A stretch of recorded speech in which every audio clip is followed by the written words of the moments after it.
राधिका, राधिका। वेद, तुम यहाँ क्या कर रहे हो? हाँ राधिका, तुम इतने दिन बाद आई हो और मुझसे मिली भी नहीं। वेद, अब तो मेरा पीछा छोड़ दो, मैं शादीशुदा हूँ। तुम और ये बच्चा दोनों मेरे, समझी? वेदी, क्या बकवास कर रहे हो? तुम जाओ यहाँ से। तुम्हें अपने पति को छोड़ के मेरे पास आना होगा। अगर तुम मेरी नहीं हुई ना तो मैं किसी की रहने भी नहीं दूंगा। देखो, मुझे धमकी मत दो वरना मैं। वरना क्या? सिर्फ आधा घंटा दे रहा हूँ तुम्हें। बैग पैक कर और भाग चल मेरे साथ।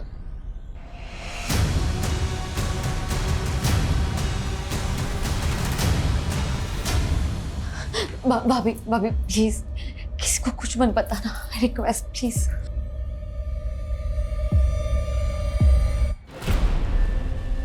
लिख रहा था।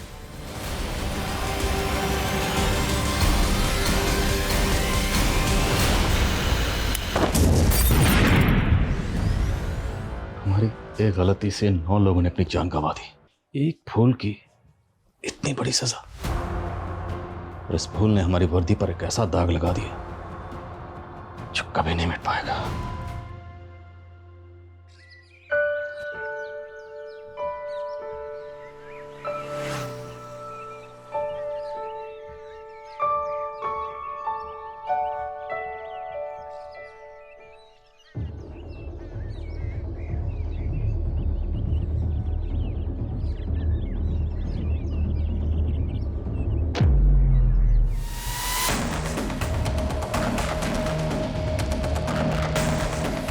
अरे मूर्खो, ये क्या कर रहे हो? अरे भगवान का पैसा लो! अरे रुको! चोर! चोर! अरे रुको, चोर! पकड़ो चोर! ए रुक! मंदिर का पैसा चुराता है? रुक! अरे और कौन है तेरे दादा? भाई छोड़ दो भाई। मंदिर का पैसा चुरा। जयंत, कुछ करना पड़ेगा वरना वो भुवन को मार डालेगा। पर गुरु, हम वहां गए तो वो हमें भी धो डालेगा। नहीं, मैं नहीं मानूंगा तेरी बात। मैं जा रहा हूँ भुवन को बचाने।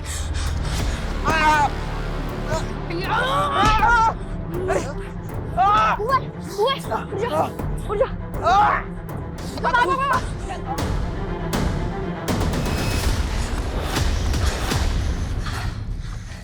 क्या हम सच में नरक में जाएंगे? मेरी माँ तो कह रही है कि स्वर्ग और नरक यहीं पे होता है। अरे स्वर्ग तो हमारी दोस्ती है, नर्क तो तब मिलेगा जब हमारी ये दोस्ती टूटेगी। हमारी ये दोस्ती कभी नहीं टूटेगी। हमारी ये दोस्ती कभी नहीं टूटेगी। हमारी ये दोस्ती।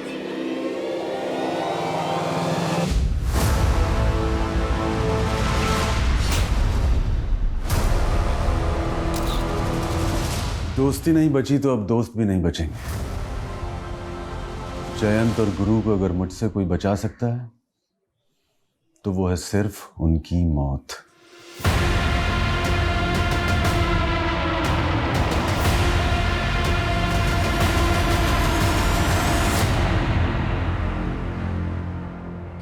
अरे भैया, आज बहुत लेट हो गया। ससुराल वाले घर पे आए थे तो उसी लिए उन्हीं की सेवा में लगा हुआ था। ये कब तक बनेगी कचौड़ी? बस भैया, थोड़ा सा वक्त लगेगा। अभी दुकान ही लगा रहा हूँ।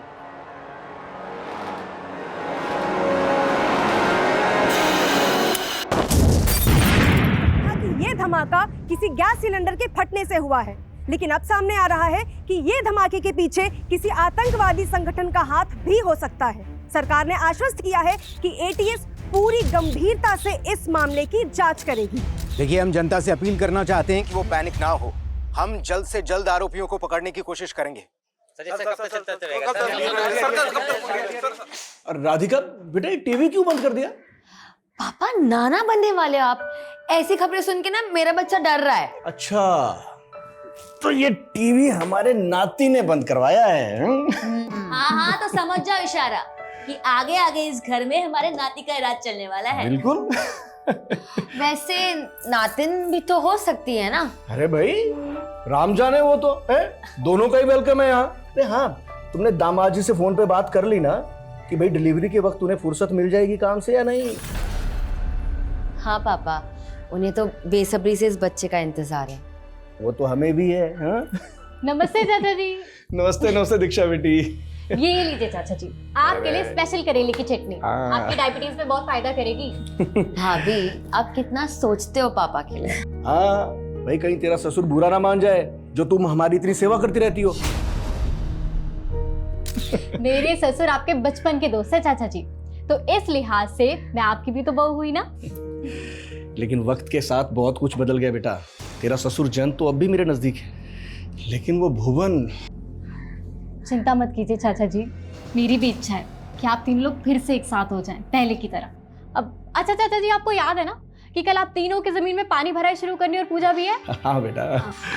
इनकी इच्छा थी कि इस बार पूजा राधिका ही करे, लेकिन ये सोच रहे थे कि कहीं इससे भुवन जी और तुम्हारे ससुर जयंत जी को कोई ऐतराज ना हो। अरे चाची जी, इसमें ऐतराज की क्या बात है? आप समझो कि कल पूजा राधिका ही करेगी।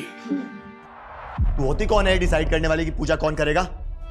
बीवी हूँ आपकी और इस घर की बहू भी, और मैंने अरे पापा जी का बस चले तो अपनी सारी जमीन उन्हीं के नाम कर दे। तू आज के बाद वो करेगी जो मैं कहूंगा। सोहम, ज्यादा मर्दानगी मत दिखा। दीक्षा को मैंने अनुमति दी थी राधिका से पूजा कराने की, और राधिका भी मेरी बेटी जैसी है। बस बस बस, गुरु चचा दोस्त है आपके, सिर्फ दोस्त, परिवार नहीं है वो आपके। और ये बहू है आपकी, बेटी नहीं। सारे रिश्तों को उलझा के रखा हुआ है आपने। तूने तो बहुत सुलझा के रखा है ना, बेटा होने का फर्ज अदा कर रखा है ना तूने तो। हाँ तो ठीक है ना, बना लो किसी गैर को अपना बेटा। जब धोखा खाओगे ना तब पछताओगे।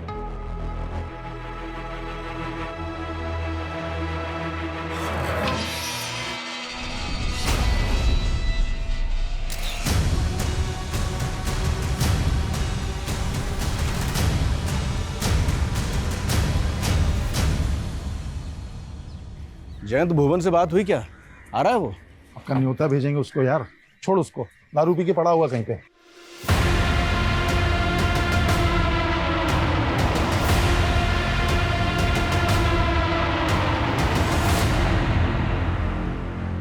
अरे उस जमीन को लेकर कितने सपने देखे थे हम दोस्तों ने, लेकिन वो कल तक मरने के लिए तैयार था और आज मिलना भी नहीं चाहता है। यार वो हमारी दोस्ती के काबिल ही नहीं है यार। लेकिन इस जमीन में उसका भी हिस्सा है, जो भी फसल होगी ना उसे भी भिजवा देंगे। अच्छा, मतलब मेहनत हम करें, फल वो खाएगा? पागल हो गया क्या? बचपन के दोस्त हैं हम, वो हमें गैर कर सकता है, लेकिन हम अपनी दोस्ती का फर्ज नहीं भूलेंगे, समझे? ठीक है यार। राधिका, राधिका, तुम फेथ, तुम यहाँ क्या कर रहे हो? हाँ राधिका, तुम इतने दिन बाद आई हो और मुझसे मिली भी नहीं। भी तब तो मेरा पीछा छोड़ दो, मैं शादीशुदा हूँ। तुम और ये बच्चा दोनों मेरे, समझी? वेदी, क्या बकवास कर रहे हो? तुम जाओ यहाँ से। तुम्हें अपने पति को छोड़ के मेरे पास आना होगा। अगर तुम मेरी नहीं हुई ना तो मैं किसी की रहने भी नहीं दूंगा। देखो मुझे धमकी मत दो, वरना मैं। वरना क्या? सिर्फ आधा घंटा दे रहा हूँ तुम्हें, बैग पैक कर और भाग चल मेरे साथ।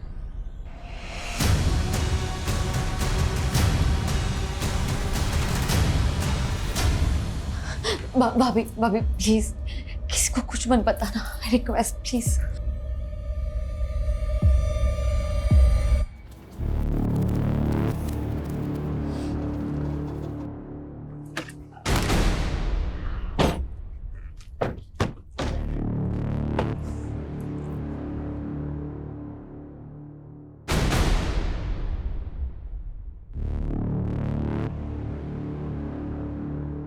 आओ राधिका बेटा, करो शुभारंभ। जाओ बेटा।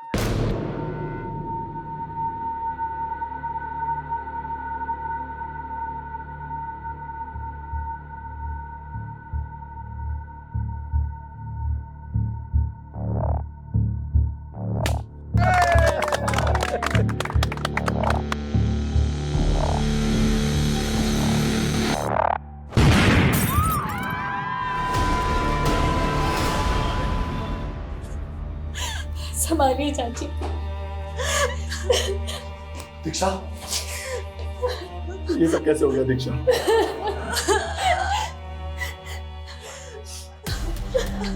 ये जमीन पे धमाका हुआ वो आपकी? जी हाँ सर। बताएंगे धमाका कैसे हुआ? सर जब धमाका हुआ तब मैं वहां नहीं था। लेकिन डॉक्टर साहब, मेरे पति कैसे हैं? आई एम सॉरी, उनकी डेथ हो गई।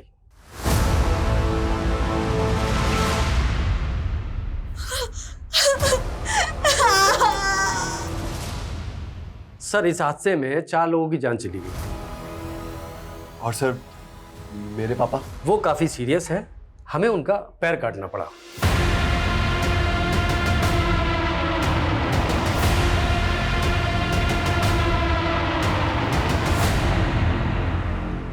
इस छोटे से गांव में ब्लास्ट हुआ है।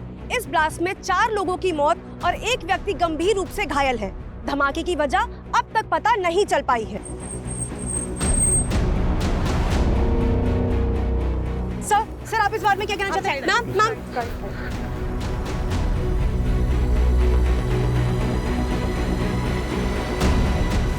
सर, मेरी 12 कमेटी के मैनेजर से बात हुई। उसका कहना है कि मशीन में तो कोई प्रॉब्लम नहीं थी। तो धमाके की वजह क्या थी? सर, फॉरेंसिक को ट्यूबवेल में एक्सप्लोजिव के ट्रेसेस मिले। शायद एक्सप्लोजिव को ट्यूबवेल में प्लेस किया गया था।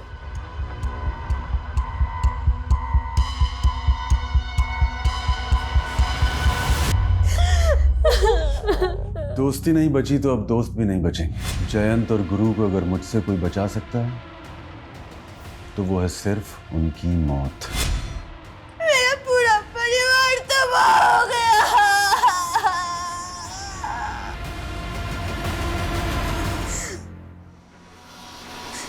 जयंत कैसे? वो भी जिंदा लाश ही रह गए। उनकी एक टांग चली गई।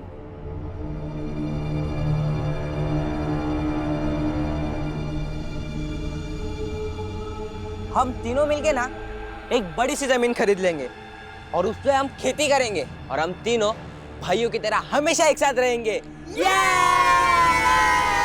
भाइयों, सालों का सपना पूरा हो गया। ये रही हमारी जमीन। सपना पूरा कैसे नहीं होता गुरु, बहुत दिल से देखा था। लेकिन यार आधी उम्र निकलने के बाद ये सपना पूरा हुआ है। अगर तुम दोनों से पहले मैं ऊपर निकल लिया ना तो जमीन तुम दोनों के नाम। जयंत पागल हो गया क्या? अरे शुभ शुभ बोल, क्या बोली जा रहा है? वैसे तेरी बात में दम है जयंत। अगर हम तीनों में से कोई भी पहले निकल गया ना भगवान से मिलने, तो जो बच गया जमीन उसकी। अबे फिर तो गुरु की लॉटरी निकल जाएगी। मेरी क्यों? अबे जोशी ने बोला है 100 साल जिएगा कम वक्त। फॉरेंसिक रिपोर्ट के मुताबिक बम बनाने के लिए जिलेटिन स्टिक्स और बारूद का इस्तेमाल किया गया और बम को ट्यूबवेल के पावर स्विच के साथ कनेक्ट किया गया ताकि जैसे ही ट्यूबवेल ऑन हो धमाका हो जाए। सर, ये जिलेटिन स्टिक्स और बारूद का इस्तेमाल तो मोस्टली टेरर ग्रुप्स ही करते हैं। लेकिन टेरर ग्रुप का मकसद तो ज़्यादा से ज़्यादा जान और माल का नुकसान करना होता है, जबकि यहाँ पे पर्पसली एक ही फैमिली को टारगेट किया गया। फैमिली के 2 मेंबर्स के साथ साथ खेत में काम करने वाले 2 मजदूर भी मारे गए। गुरु का दोस्त जयंत वो बच गए। तो क्या सर आपको इसमें कोई पर्सनल एंगल दिखाई दे रहा है? जयंत की हालत स्टेबल होने दो, फिर उससे बात करते हैं। और हमें इस केस को एस्केलेट करके सेंट्रल एजेंसीज की मदद लेनी होगी। बम धमाका हुआ है, छोटा केस नहीं। शायद उनके डाटाबेस से हमें इस केस में कुछ हेल्प मिले। ये सब कैसे हो गया? मुझे मेरी बीवी और मेरा होने वाला बच्चा वापस चाहिए। अरे आपके भरोसे छोड़ के गया था मैं उसको, आपने उसका इतना भी ख्याल नहीं रखा। अरे उसके बिना मैं कैसे जीऊंगा अभी?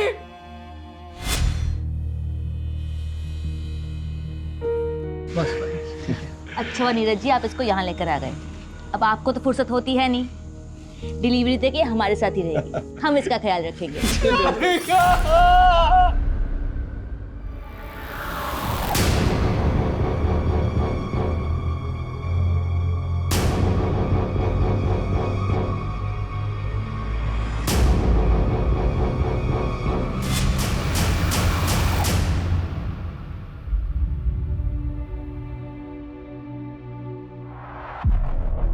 अच्छा, आजकल अपने बाप का हालचाल लेना भी छोड़ दिया। मुझे जिंदा देख के खुश नहीं ना तू? क्या मतलब है आपका? तू उस दिन था कहाँ जिस दिन ये धमाका हुआ? आप तो मुझे खुद की खुशी में शामिल करके खुश नहीं थे ना। खुशी तो मातम में तब्दील हो गई। मेरा दोस्त चला गया, उसकी बेटी चली गई। उनके बुरे कर्म, नहीं बच पाए वो। लेकिन आपने जरूर कुछ अच्छे कर्म किए होंगे जो आपकी जान बच गई। तो मुझे कोस के ना आपका ये पैर वापस नहीं आने वाला, समझे?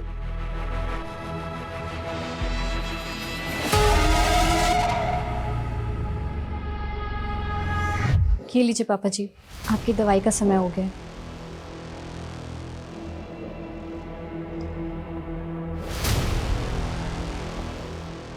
तुझे क्या लगता है सबके पीछे मेरा बेटा? नहीं नहीं पापा जी, ऐसा मत सोचिए आप। अब इससे और चौकन्ना रहना होगा। Please have a seat. इस गांव में जैसा ब्लास्ट हुआ है 1 महीने पहले मुरादाबाद सिटी में हुआ ब्लास्ट भी बिल्कुल ऐसा ही था। यहाँ ट्यूबवेल में जिलेटिन स्टिक्स और एक्सप्लोसिव का इस्तेमाल किया गया और वहां पर उन्हें एक स्टोव में प्लांट किया गया था। नज़रपुर मुरादाबाद से महज 20 किलोमीटर दूर है, तो इन दोनों ब्लास्ट का आपस में क्या कनेक्शन हो सकता है? और उस ब्लास्ट में तो किसी टेरर ग्रुप के इन्वॉल्व होने की अटकलें थी। लेकिन अभी तक किसी टेरर ग्रुप का लिंक नहीं मिला है इसके पीछे। और वो जो बॉम्ब था होममेड बॉम्ब था। Homemade bomb? यस, एकदम देसी तरीके से बनाया गया।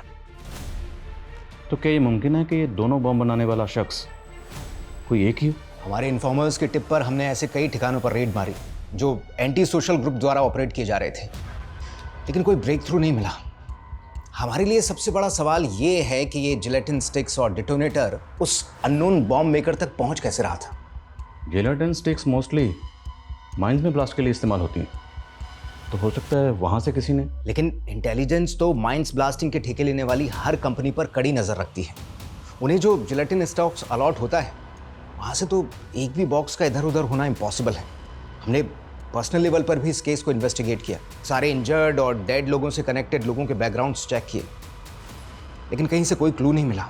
हमारे विक्टिम की फैमिली में ऐसा कोई लगता नहीं जो इस तरह का बम बना सकता है। But you have to investigate it. मुझे लगता है अब हमें इस केस को फ्रेश पर्सपेक्टिव से देखना होगा। We have to take personal angle. हमें देखना होगा कि हमारे विक्टिम की फैमिली से जुड़ा वो कौन शख्स है जो इस तरह का होममेड बम बनाकर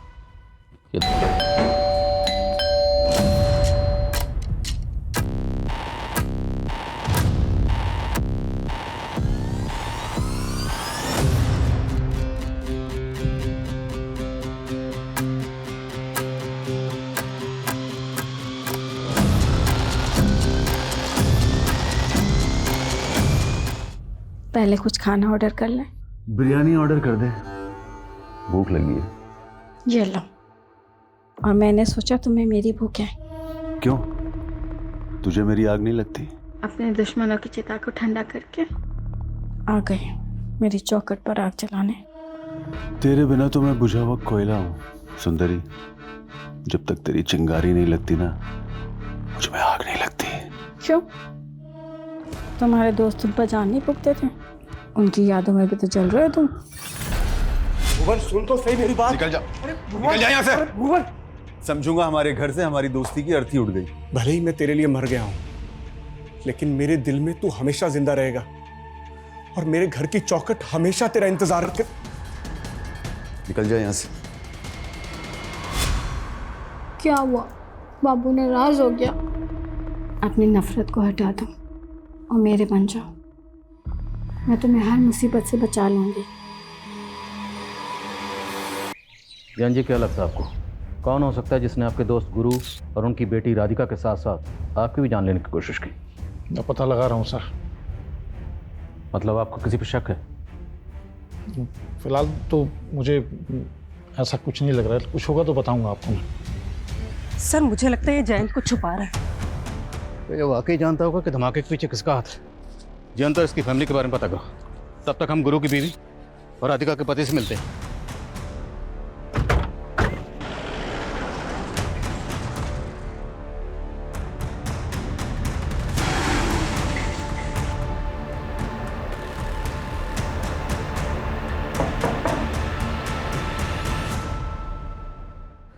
आपको किसी पे शक, कोई ऐसा है जो आपकी बेटी राधिका और आपके पति गुरु को इस तरह मरवा सकता है? मुझे तो कुछ समझ में नहीं आ रहा है। राधिका तो यहाँ रहती भी नहीं थी, वो तो बस डिलीवरी के लिए मायके आई थी। नीरज जी, आपको किसी पे शक? Excuse me sir. सर मैं आपको कुछ बताना चाहती हूँ। तुम्हें अपने पति को छोड़ के मेरे पास आना होगा। अगर तुम मेरी नहीं हुई ना तो मैं किसी की रहने भी नहीं दूंगा। दीक्षा भाभी, आप क्या बोल रही हो? सॉरी नीरज जी, लेकिन यही सच है। सर वो वेद राधिका को अपने साथ भागने के लिए बोल रहा था, और सर मैंने ये सब इसलिए पहले नहीं बताया क्योंकि मैं नहीं चाहती कि राधिका के चरित्र में कोई लांछन लगे। ये वेद है कौन? सर शादी से पहले राधिका और वेद एक दूसरे से प्यार करते थे। पापा मुझे कुछ नहीं समझना है। मैं वेद से प्यार करती हूँ और उसी से शादी करूंगी। वो जाहिल गवार इस घर का नौकर बनने के लायक नहीं है और तुम इसे घर का दामाद बनाना चाहती हो। पापा भले उसे अपना दामाद ना बनाओ, लेकिन मैं उसे अपना पति मान चुकी हूँ। राधिका, राधिका मैं तेरे हाथ जोड़ता हूँ, मेरी बात मान जा बेटा। नहीं मानेगी, नहीं मानेगी तू।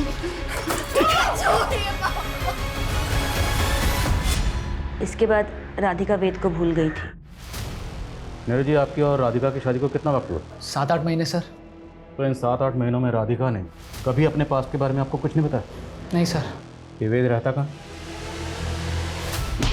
सर मोटर मैकेनिक हूँ सर, घर से सारा काम संभालता हूँ। और आपको सर मैं बॉम्ब बनाने वाला दिख रहा हूँ। कोई मिला नहीं तो आप मुझे फंसा दोगे। फंसाएंगे नहीं, साबित करेंगे। अगर सच नहीं बोलेगा ना तो ऐसे ही धोएंगे तुझे। मैं सच बोल रहा हूँ सर, मैंने कुछ नहीं किया है। मैं सर राधिका से प्यार करता था और राधिका भी मुझसे शादी करना चाहती थी, लेकिन सर उसके बाप ने। लेकिन उसके बाप ने क्या? उसके बाप और राधिका दोनों को? नहीं सर, राधिका मेरे बच्चे की माँ बनने वाली थी। क्या बोला तुमने? सर राधिका मेरे बच्चे की माँ बनने वाली थी सर। सर फॉरेंसिक को इस वेद के घर से जो सामान मिला है उसमें जेलेटिन या एक्सप्लोजिव के कोई ट्रेसेस नहीं मिले। अब इतना बेवकूफ़ नहीं कि धमाका करने के बाद वो सब सामान अपने घर में रखेगा। मोटर मैकेनिक है तो पूरे चांसेस हैं कि ट्यूबवेल में वो बॉम्ब इसने प्लांट किया हो। पर ये वेद तो बोल रहा है कि राधिका के पेट में इसी का बच्चा था। अब ये तो पैटर्निटी टेस्ट से ही क्लियर होगा। पर सवाल ये है कि राधिका के हस्बैंड को वाकई राधिका के पास्ट के बारे में कुछ भी नहीं पता था। आप पापा बनने वाले हो। सच? सर वो न्यू कंसाइनमेंट आ गया है। चलो। आप इस रिश्ते का हाथ मुझसे मत छीनिए। आप रख लीजिए पैसे, रख लीजिए। इन पैसों से मेरा दुख कम नहीं होगा। मैं जानता हूँ पैसों से सिर्फ घर की जरूरतें पूरी हो सकती हैं, पति की कमी तो दूर नहीं होगी। लेकिन आपको कभी भी किसी चीज़ की जरूरत हो तो आप बोलना, झिझकना मत। सर एक बात जयंत ने भी हमसे छिपाई और गुरु की बीवी ने भी हमको नहीं बताई। कौन सी बात? हम सिर्फ जयंत और गुरु को इस जमीन का हिस्सेदार समझ रहे थे, जबकि इस जमीन का एक तीसरा हिस्सेदार भी है। जयंत और गुरु का दोस्त भुवन। ये तीनों हर साल इस जमीन पे पहली पानी भराई और पूजा करते थे, लेकिन इस साल इस अवसर पे भुवन शामिल नहीं हुआ था। क्यों? जयंत और गुरु का भुवन से झगड़ा चल रहा था। मजदूरों का कहना है कि इन तीनों की दोस्ती टूट चुकी थी। तो क्या गहरी दोस्ती गहरी दुश्मनी में बदल गई? इतनी गहरी कि दोस्त ने दोस्त की जान ले ली? हो सकता है सर। वो कहते हैं ना, इस सारे संसार में फसाद की जड़ सिर्फ ये 3 चीजें हैं, जड़, जोरू और जमीन।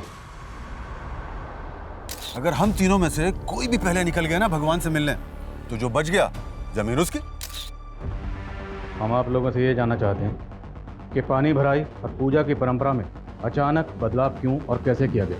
क्योंकि पूजा तो आप तीनों दोस्त हर साल तीनों मिलकर ही करते थे। सर इस बार भुवन तो आया नहीं था, तो गुरु चाहता था कि इस बार की पूजा राधिका के हाथों हो। क्या कोई बाहर वाला आदमी जानता था कि पूजा में राधिका शामिल होने वाली? आप ऐसा क्यों पूछ रहे हैं? अगर इस पूजा की परंपरा में बदलाव नहीं किया गया हो तो भुवन की गैरहाजिरी में पूजा में आप और गुरु बैठे, राधिका नहीं।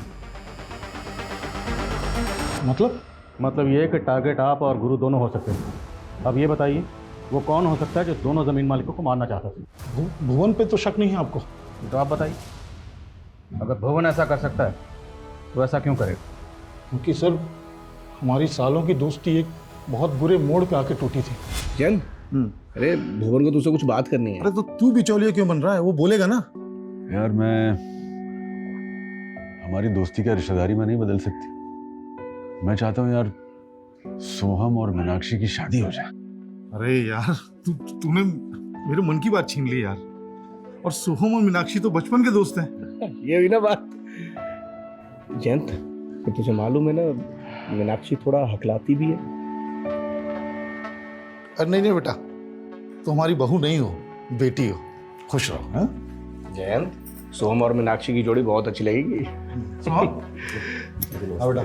नमस्ते बेटा। मीनाक्षी से मिलो। हाय सोहम। हाय मीनाक्षी। ये क्या बदतमीजी है सोहम? मुझे पता है हम यहाँ किस लिए इकट्ठा हुए हैं आज। हाँ पता है मुझे। आप लोग यही चाहते हो ना कि मैं शादी कर लूं? ठीक है। दीक्षा,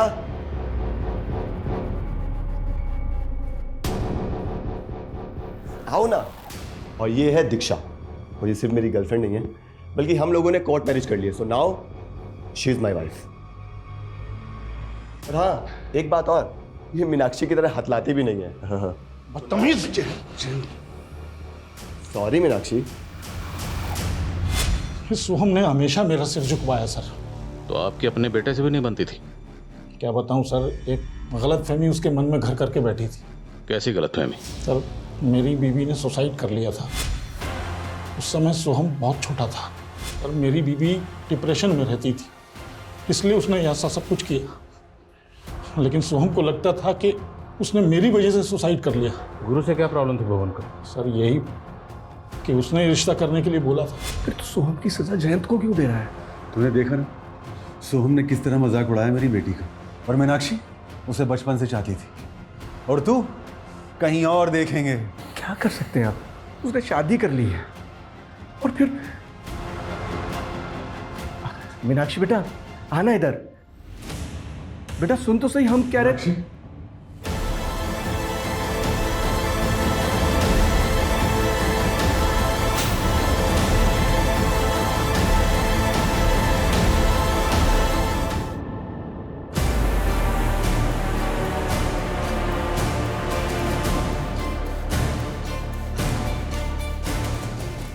मीनाक्षी बच गई, लेकिन उसकी आवाज़ चली गई। भुवन टूट गया था, शराब में डूब गया था। हम दोनों को अपना बैरी समझने लगा था सर। मंजू जी, आपको भी यही लगता है कि भुवन ऐसा कर सकता है? जी।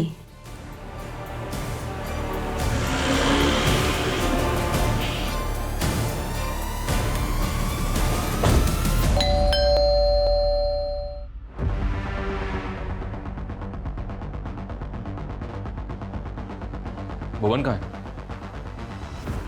हमें शक है कि आपने अपने दोस्त गुरु को बॉम्ब से उड़ाया। वो मेरा दोस्त नहीं था, दुश्मन था। और मेरी बेटी के साथ जो हुआ ना, वो दुश्मन ही कर सकता है, दोस्त नहीं। और मैं इतना घटिया आदमी नहीं हूं कि अपना बदला लेने के लिए मासूम लोगों को बलि पे चढ़वा दूं। कहना क्या चाहते हैं? कहना ये चाह रहा हूं कि गुरु और राधिका की मौत के बाद जयंत का मन तो अंजू के घर पे ही लगता है सिर्फ। जो भी बात है साफ साफ बोलिए। उसकी एक टांग कट गई तो इसका मतलब ये नहीं है कि वो धमाके नहीं करवा सकता। बहुत शातिर है वो साला। मेरे सामने जुबान लड़ाएगी? पति मैं हूं तेरा या मेरा बाप? शर्म नहीं आती आपको ऐसे गिरी हुई बात बोलते हुए? बस कर कमीने, इस लड़की को लव मैरिज करके लाया तू ना, और अब इसके साथ ऐसा व्यवहार कर रहा है। अब इसे फेंक के बाहर दूसरी लेके आऊंगा, बताओ क्या करोगे? आपने भी तो मेरी माँ के मरने के बाद बाहर बहुत मुंह मारे हैं ना। और अब ये गुरु चाचा की बीवी को ले जा रहे हैं। वाह तमीज! गलत किया मैंने जो अपनी जबान बंद रखी। पुलिस को तेरा नाम बता देना चाहिए था मुझे। आदिल खान जी, कहाँ तक पहुंची आपकी जांच? पर्सनल एंगल तो कई सामने आए, लेकिन अभी तक हमारे हाथ में एक भी ऐसा पुख्ता सबूत नहीं लगा जिससे ये लगे कि हमारी सस्पेक्ट लिस्ट में कोई ऐसा है जो इस तरह बम बनाकर ये जुर्म कर सकता है। Okay sir, paternity test report आ गई है। राधिका के पेट में जो बच्चा था वो वेद का ही था। तो अगर नीरज ये राज जानता था, वो भी अपनी बीवी राधिका को इस बेवफाई की सजा दे सकता है। ये नीरज अपनी बीवी के साथ बरेली में रहता था ना। तुरंत बरेली जाओ, उसके घर में सर्च करो। Okay sir.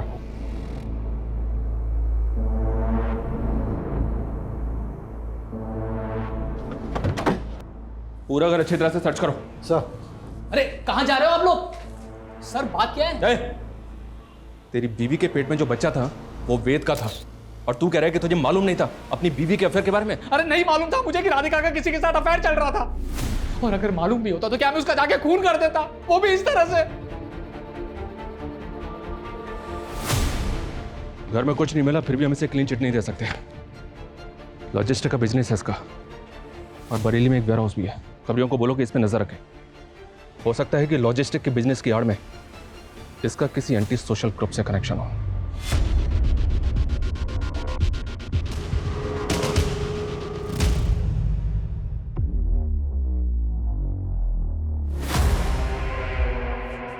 पापा जी आपकी चाय। पापा जी इतना कैश लेके आप कहाँ जा रहे हैं? मैंने और गुरु ने मिलके एक ट्रैक्टर लेने का सोचा था। अब गुरु तो रहा नहीं, लेकिन उस ज़मीन पे खेती तो करनी है ना, बस इसलिए ट्रैक्टर खरीदने जा रहा हूँ। पापा जी क्या आपको वाकई लगता है कि वो ब्लास्ट सोहम ने? मैं लेट हो रहा हूँ, चाय नहीं पी पाऊंगा।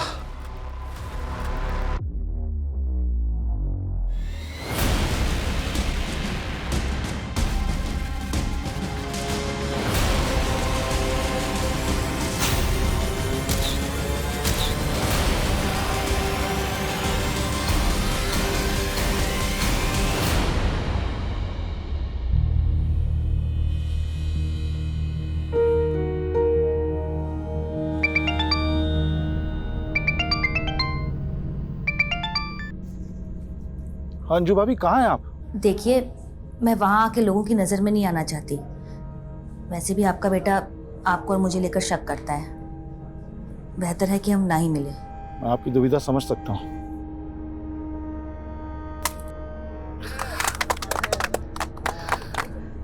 चलिए पापा जी, पहली बार ट्रैक्टर आप स्टार्ट कीजिए।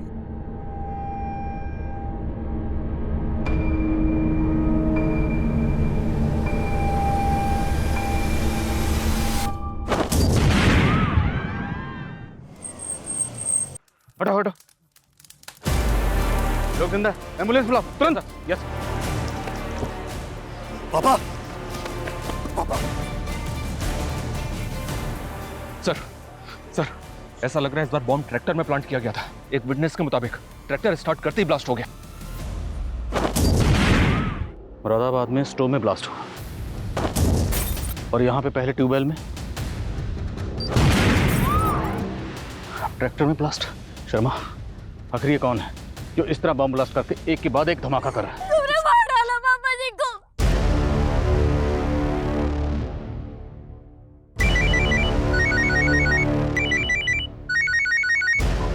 हेलो,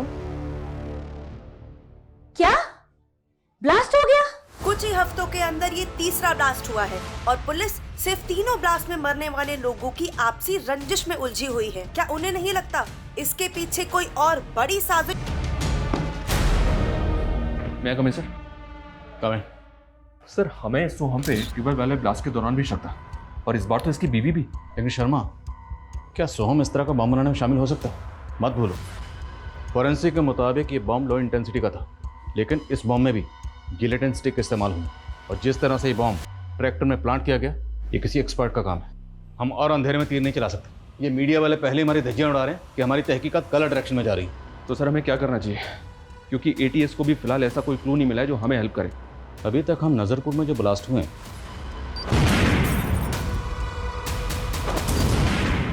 उन्हीं को इन्वेस्टिगेट कर रहे हैं, और अब मुझे लग रहा है कि जो मुरादाबाद में ब्लास्ट हुआ उसमें जो एटीएस की इन्वेस्टिगेशन है, हमें उसे भी क्लोजली स्टडी करना चाहिए, क्योंकि हो सकता है उस इन्वेस्टिगेशन में कोई ऐसी बात हो जो एटीएस से मिस हो गई, लेकिन वो बात हमारी नज़र में आ जाए। सर, इतनी बार बताया तुझे कि आने से पहले दरवाजा नॉक कर लिया कर। Sorry sir.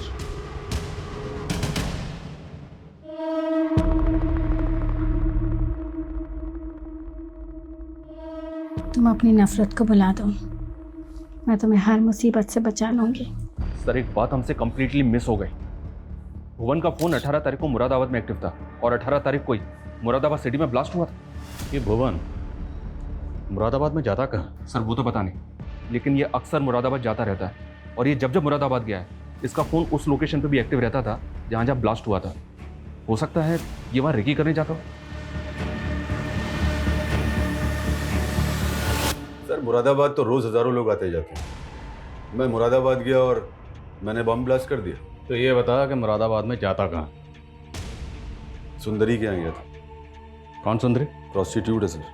18 तारीख की रात में उसी के साथ। सब पता किया हमने। तो मुरादाबाद में कुंजा मार्केट भी जाता है, वही कुंजा मार्केट जहाँ पे ब्लास्ट हुआ था। बोल, क्या छिपा रहा?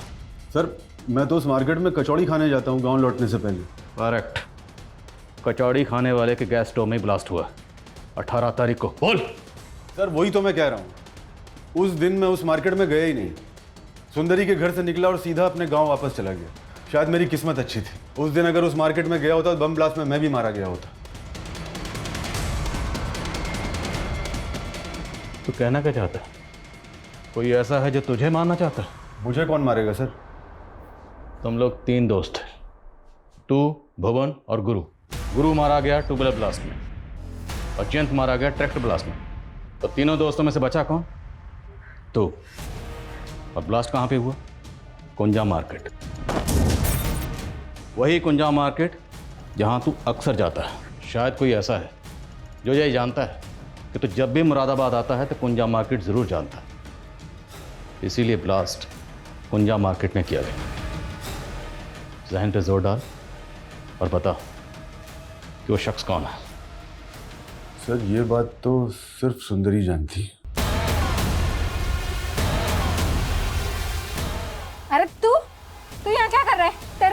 चाचा को पुलिस ने गिरफ्तार कर दिया। तू निकल यहाँ से। अरे लेकिन मुझे अभी तो अंदर अरे आना। तू जान।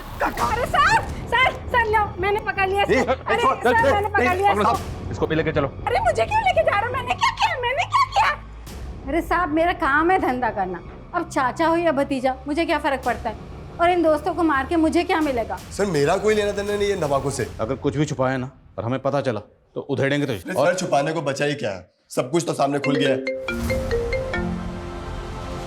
18 तारीख को मुरादाबाद में हुए ब्लास्ट से 10 दिन पहले 8 तारीख को बरेली रोड पर दंगे हुए थे। तभी इस जिलेटिन बॉम्ब की साजिश की शुरुआत हुई थी। लेकिन बरेली में हुए दंगों का इन धमाकों से क्या कनेक्शन है? दंगों के कारण 3 दिन तक शहर में कर्फ्यू रहा था, जिस वजह से एक माइनिंग साइट पर जाने वाले जिलेटिन से भरे ट्रक को कंपनी को 3 दिन के लिए बरेली के गोडाउन में रखना पड़ा था। उस वक्त कंपनी ने हमसे ये बात छुपाई थी कि उस ट्रक में से 147 जिलेटिन्स गायब हो चुकी थी। हमें शक है कि ये चोरी उसी वक्त हुई जब वो ट्रक नीरज के गोडाउन में खड़ा हुआ था। नीरज के गोडाउन पे? माइनिंग कंपनी के हिसाब से वो जिलेटिन स्टिक तेरे गोडाउन से चोरी हुई। सर माइनिंग कंपनी वाले झूठ बोल रहे हैं। मेरा मतलब है कि मेरे गोडाउन से आपको कुछ मिला क्या? आदिल खान जी, शर्मा, इस नीरज के गोडाउन से किसी भी तरीके का एक्सप्लोसिव या जिलेटिन नहीं मिला है। कहीं ठिकाने लगा दिया होगा। 2 लगाएंगे सब उगल देगा ये उस दिन की वीडियो फुटेज आई है मेरे पास, जिस दिन जिलेटिन से भरा ट्रक इसके गोडाउन में खड़ा था। सर ये मोहित है। कौन मोहित? सर दीक्षा का भाई।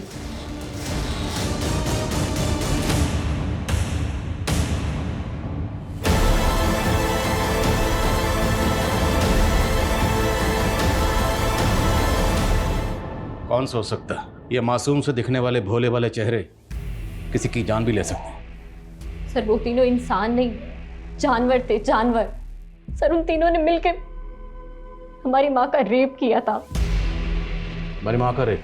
10 साल पहले जब मैं और मोहित बच्चे थे और हमारी माँ एक गेस्ट हाउस में सफाई का काम करती थी। अरे सर आप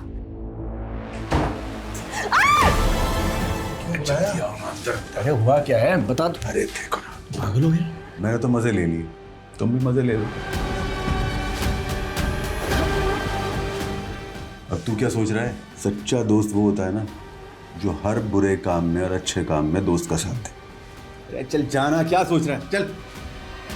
क्या करना है उसका? करना क्या है यार, अब निकलते हैं हम यहाँ से। सरिता, सरिता, सरिता। हमारा बाप गया था पुलिस के पास मदद मांगने के लिए, पर किसी ने उनकी बातों को सीरियसली नहीं लिया। हमारा बाप टूट चुका था। उसने हमारी माँ के साथ मिलकर हमें जहरीला खाना खिलाया, सुसाइड करने की कोशिश की। लेकिन हमारे पड़ोसी आ गए और हमें हॉस्पिटल ले गए। हम तो बच गए सर, लेकिन हमारे माँ पापा ने उन्हें खो दिया। हमने बचपन में ही ठान लिया था कि एक दिन इन तीनों से जरूर बदला लेंगे। सर हमारे मामा ने हमें पाला, हमने पढ़ लिख के खुद को इस लायक बनाया कि उनकी बराबरी कर सके और सबसे पहले उनके घर में घुस के उन्हें घात लगा सके। इसलिए मैंने सोहम के ऑफिस में जॉब ढूंढ ली और उसे प्यार के जाल में फंसा के उससे शादी कर ली। और ये है दीक्षा, और ये सिर्फ मेरी गर्लफ्रेंड नहीं है बल्कि हम लोगों ने कोर्ट मैरिज कर लिया। So now she is my wife. और अपने भाई मोहित को नीरज के यहाँ नौकरी पर लगवाया। और वो जिलेटिन और बारूद तो 1.5 महीने पहले ही नीरज के गोदाम में आए थे। तो क्या तुम लोगों ने पहले ही उन्हें बॉम्ब से? हम तो उन तीनों को बहुत पहले ही मार देना चाहते थे, पर हम कुछ ऐसा सोच रहे थे जिससे कि हम ना फंसे। फिर हमें जिलेटिन का आइडिया आया, तो हमने सोचा कि क्यों ना इस मर्डर को बॉम्ब ब्लास्ट की शक्ल दे दें। और भुवन जब भी मुरादाबाद जाता था सुबह 10 बजे के आसपास वो ठेले पे आके कचौड़ी खाता था, तो हमने एक रात पहले ही उस ठेले के स्टोव पे बॉम्ब प्लांट कर दिया था। लेकिन उस दिन बम स्टॉल गया ही नहीं, सब बच गया। फिर तुम लोगों ने ट्यूबवेल में बम प्लांट किया जिसमें गुरु मारा गया। कि जयंत बच गया, इसलिए हमने ट्रैक्टर में बॉम्ब प्लांट किया। और अफसोस इस बात का रहेगा कि हम भुवन को नहीं मार सके। मैं मानता हूं तुम दोनों की मां के साथ जो हुआ वो गलत हुआ और जिसने ये किया उसे सजा मिलनी चाहिए थी, पर तुम दोनों ने क्या किया? खुद ही निकल पड़े बदला लेने के लिए। और बदले की आग में इतने अंधे हो गए कि ये भी नहीं देखा इतने मासूम लोगों को मार डाला।